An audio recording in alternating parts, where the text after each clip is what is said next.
Halo, assalamualaikum warahmatullahi wabarakatuh. Kembali lagi bersama saya Nur Habib Soleman, mahasiswa Fakultas Ekonomi dan Bisnis, program studi Ekonomi Syariah. Oke teman-teman, lanjut lagi ya. Sekarang pembahasan mengenai buku keempat, yaitu Sejarah Pemikiran Ekonomi Islam. Sejarah Pemikiran Ekonomi Islam ini buku edisi keempat yang ditulis oleh Insinyur Haji Adiwarman Azwar Karim, SE, MPA, MA.EP. Langsung saja untuk pembahasan bab yang pertama, yaitu Islam dan Perkembangan Pemikiran Ekonomi. Islam sebagai sistem hidup, way of life. Dalam Islam, prinsip utama dalam kehidupan umat manusia adalah Allah Subhanahu wa Ta'ala, merupakan zat yang Maha Esa. Ia adalah satu-satunya Tuhan dan pencipta seluruh alam semesta, sekaligus pemilik, penguasa, serta pemelihara tunggal hidup dan kehidupan seluruh makhluk yang tiada bandingan dan tandingannya.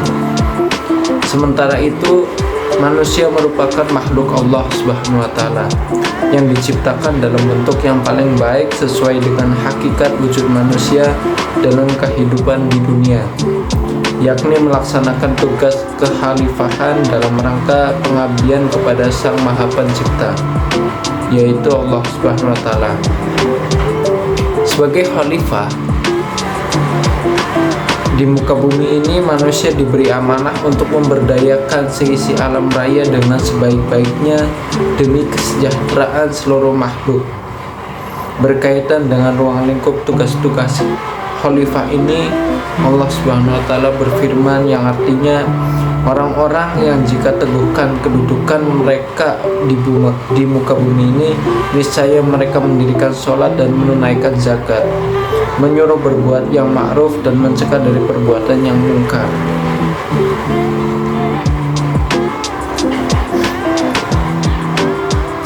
Untuk mencapai tujuan suci tersebut, Allah Subhanahu wa Ta'ala menurunkan Al-Quran sebagai hidayah yang meliputi sebagai persoalan akidah, syariah, dan akhlak demi kebahagiaan hidup seluruh umat manusia di dunia dan di akhirat. Sebagai penyempurna risalah-risalah agama terdahulu, Islam memiliki syariah yang sangat istimewa, yakni bersifat komprehensif dan universal, baik ritual maupun sosial. Sedangkan universal berarti syariah Islam dapat diterapkan dalam setiap waktu dan tempat sampai yaumul hisab nanti. Kemudian kedudukan akal dalam Islam serta pengaruhnya terhadap perkembangan ilmu pengetahuan. Dalam pengertian Islam, akal merupakan daya berpikir yang terdapat dalam jiwa manusia, yaitu daya memperoleh pengetahuan dengan memperhatikan alam sekitar. Yaitu tidak jarang ayat-ayat Al-Quran mengandung anjuran, dorongan, bahkan perintah agar manusia banyak berpikir dan mempergunakan akalnya. Maka Allah SWT berfirman dalam Quran Shot ayat 29 yang artinya, ini adalah sebuah kitab yang kami turunkan kepadamu penuh dengan berkah supaya mereka memperhatikan ayat-ayatnya dan supaya mendapat pelajaran orang-orang yang mempunyai pikiran.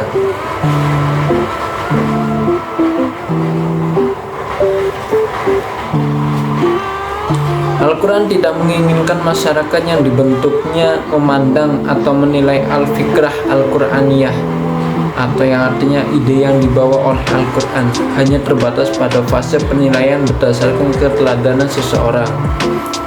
Menurut Quraisy Shihab, walaupun dalam bentuk istifham, ayat tersebut menunjukkan istifham taubihi istinkari, yaitu pertanyaan yang mengandung kecaman sekaligus larangan untuk melakukannya, yang berarti larangan menempatkan al-fikrah al-Quraniyah hanya sampai pada fase ini.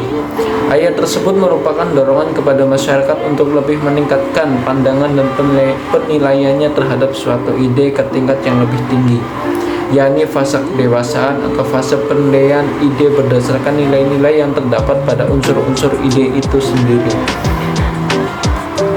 Kemudian yang ketiga adalah sejarah pemikiran ekonomi dalam Islam.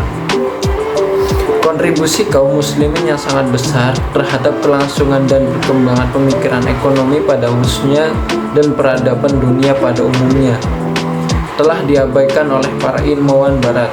Buku-buku teks ekonomi barat hampir tidak pernah menyebutkan peranan kaum muslimin ini.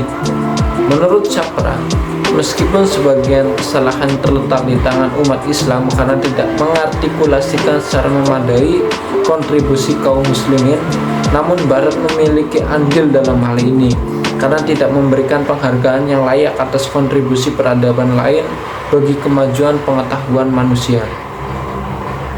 Para sejarawan barat telah menulis sejarah ekonomi dengan sebuah asumsi bahwa periode antara Yunani dan skolastik adalah steril dan tidak produktif. Sebagai contoh, sejarawan sekaligus ekonom terkemuka Joseph Schumpeter sama sekali mengabaikan peranan kaum muslimin. Ia memulai penulisan sejarah ekonominya dari para filsuf Yunani dan langsung melakukan loncatan jauh selama 500 tahun. Dikenal The Great Gap ke zaman Thomas Aquinas.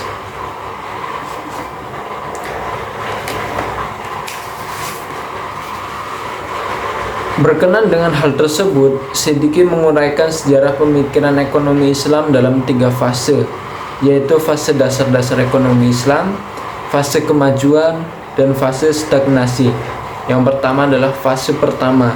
Fase pertama merupakan fase abad awal sampai dengan abad ke-5 Hijriah atau abad ke-11 Masehi yang dikenal sebagai fase dasar-dasar ekonomi Islam yang dirintis oleh para fuqaha, diikuti oleh sufi dan kemudian oleh filosof.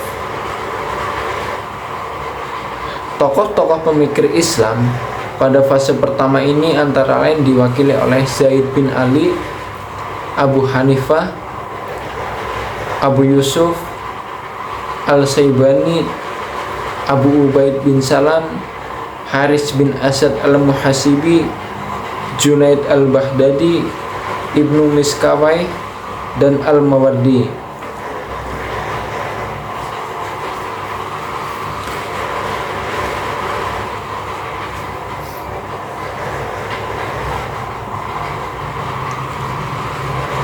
Kemudian pada fase kedua yang dimulai pada abad ke-11 sampai dengan abad ke-15 Masehi dikenal sebagai fase yang cemerlang karena meninggalkan warisan intelektual yang sangat kaya. Para cendekiawan muslim di masa ini mampu menyusun suatu konsep tentang bagaimana umat muslim di masa ini mampu menyusun ekonomi yang seharusnya yang berlandaskan Al-Quran dan hadis Nabi. Pada saat yang bersamaan, di sisi lain mereka menghadapi realitas politik yang ditandai oleh 2 hal. Yang pertama, disintegrasi pusat kekuasaan Bani Abbasiyah dan terbaginya kerajaan ke dalam beberapa kekuatan regional yang mayoritas didasarkan pada kekuatan atau power ketimbang kehendak rakyat. Kemudian yang kedua, merebaknya korupsi di kalangan para penguasa diiringi dengan dekadenasi moral di kalangan masyarakat yang mengakibatkan terjadinya ketimpangan yang semakin melebar antara si kaya dan si miskin. Pada masa ini, wilayah kekuasaan Islam yang terbentang dari Maroko dan Spanyol di barat hingga India Timur telah melahirkan berbagai pusat kegiatan intelektual. Tokoh-tokoh pemikir ekonomi Islam pada fase kedua ini antara lain diwakili oleh Al-Ghazali, Ibnu Taimiyah, Al-Satibi, Ibnu Khaldun, dan M. Al-Makrisi.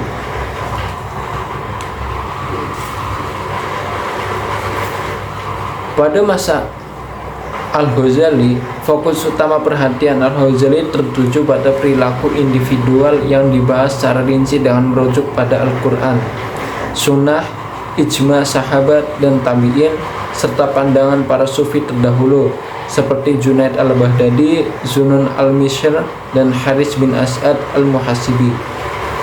Selain itu, Al-Ghazali juga memberikan nasihat kepada para penguasa agar selalu memperhatikan kebutuhan rakyatnya serta tidak berperilaku zalim terhadap mereka. Ketika rakyat mengalami kekurangan dan tidak ada jalan untuk memperoleh penghasilan hidupnya, Penguasa wajib menolong dan menyediakan makanan dan uang dari perbendaharaan negara.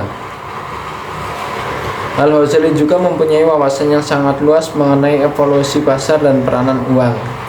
Kemudian ada Ibnu Taimiyah.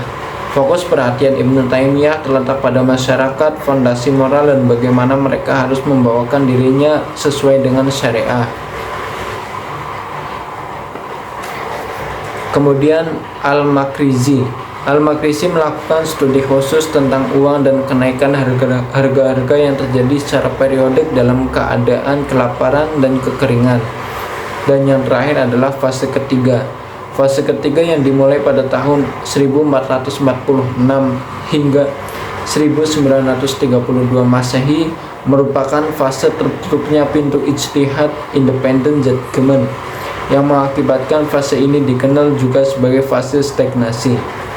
Mungkin itu adalah poin-poin dari fase pertama sampai fase ketiga sejarah pemikiran ekonomi Islam edisi keempat. Mungkin itu saja yang dapat saya sampaikan, kurang lebihnya mohon maaf. Akhirul kalam, wassalamualaikum warahmatullahi wabarakatuh.